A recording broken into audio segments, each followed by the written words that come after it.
اور اب بات کرتے ہیں اعظم خان کی جوہر یونیورسٹی کی، جس کو لے کر اب سیاست گرماتی ہوئی نظر آ رہی ہے۔ جوہر یونیورسٹی کو لے کر اب اسد الدین اویسی بھی میدان میں اتر آئے ہیں۔ وہیں اسی کے ساتھ میں مسلم دھرم گرو ارشد مدنی بھی اس کو مذہبی رنگ دینے سے پیچھے نہیں ہٹے۔ سرکار کے اوپر کیسے مذہبی رنگ دینے کے گمبھیر آروپ، کٹر سوچ ہونے کے گمبھیر آروپ لگا دیے ہیں، آپ کو سنواتے ہیں۔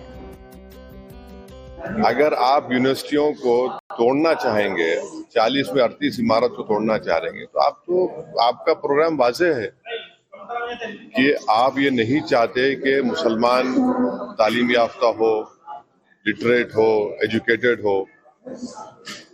اسی طرح سے آپ نشانہ بنا رہے ہیں۔ لوکل یونیورسٹی تھی وہ تو یہاں پر آپ دیکھیں کیا ہو گیا ہو۔ تو اتر پردیش میں تو بہت بڑا مسئلہ ہے، دیش کا سب سے بڑا پردیش ہے اور لوویسٹ یہاں پر لٹریسی ریٹ ہے۔ صرف قریب 4% مسلمان گریجویٹ ہوتے ہیں، 3.7۔ یہ تو بہت بڑا نقصان ہو جائے گا نا۔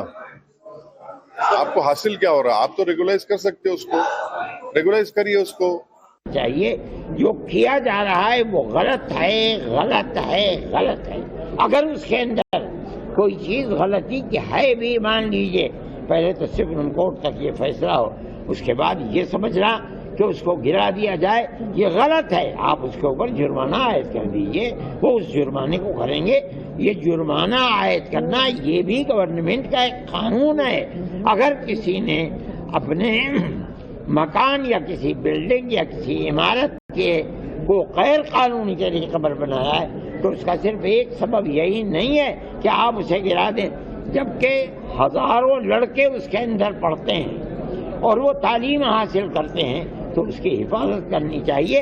اپنے قانون کی آپ حفاظت کرتے ہوئے آپ اس کے اوپر جرمانہ عائد کر دیں، ہو سکتا ہے، لیکن آپ اس کو یہ کہہ کر کے 38 عمارتوں کو ہزاروں کروڑ کے روپے سے بنی ہوئی اس کو گرا دیں، یہ غلط ہے، وہی فرقہ پرستی ہے۔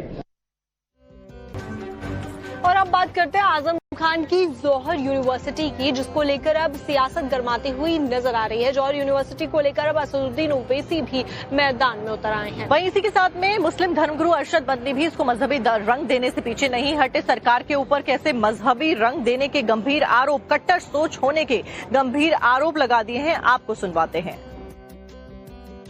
اگر آپ یونیورسٹیوں کو توڑنا چاہیں گے، 40 میں 38 عمارت کو توڑنا چاہ رہے ہیں، تو آپ کا پروگرام واضح ہے کہ آپ یہ نہیں چاہتے کہ مسلمان تعلیم یافتہ ہو، لٹریٹ ہو، ایجوکیٹڈ ہو۔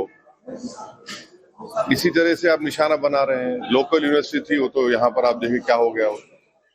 تو اتر پردیش میں تو بہت بڑا مسئلہ ہے، دیش کا سب سے بڑا پردیش ہے اور لوویسٹ یہاں پر لٹریسی ریٹ ہے۔ صرف قریب 4% مسلمان گریجویٹ ہوتے ہیں، 3.7۔ یہ تو بہت بڑا نقصان ہو جائے گا نا۔